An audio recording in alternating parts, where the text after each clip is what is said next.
our citizenry.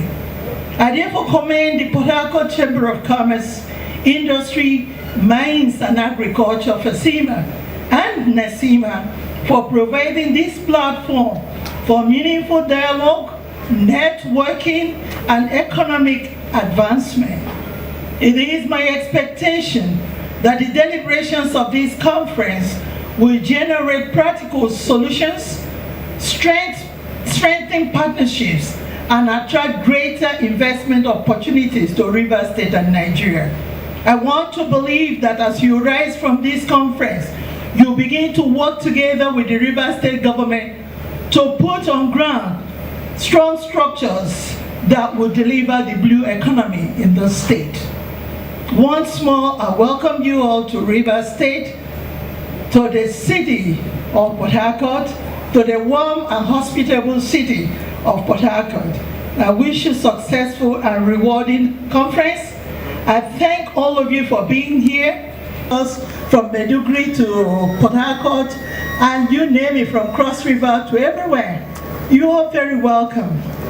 Members of the press, ladies and gentlemen, it is a great honor to be here and the privilege to represent His Excellency Siminalayi Fubara, GSSRS, Executive Governor of Rivers State, at this historic 2026 NACCIMA Annual General Meeting and Conference hosted in Rivers State.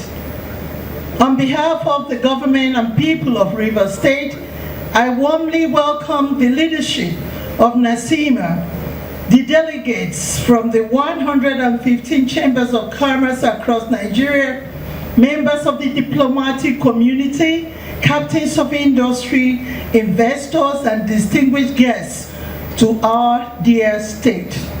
I'm particularly touched positively by the flattering words of Mr. President Jani.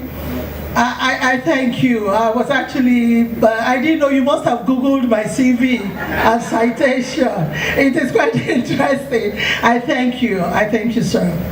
The theme of this conference, the Gulf of Guinea and Blue Economy, pathways to trade, investment, and security towards a 1 trillion economy. It is both timely and strategic. In fact, some people ask sometimes, is it possible to think of 1 trillion economy, $1 trillion economy? Of course it is. You know, this issue came up at the NEC conference sometime earlier this year in Abuja. And when they analyzed a few things, you'll be amazed that the blue economy will be raking in more money than oil and gas to the nation. So it is a wonderful theme that you've chosen and something that will give us food for thought. It highlights the enormous opportunities that exist within our maritime resources, trade corridors, and investment ecosystem, while emphasizing the importance of security and collaboration in achieving sustainable economic growth. It is important to underscore that we have woken up and we should hit the ground running.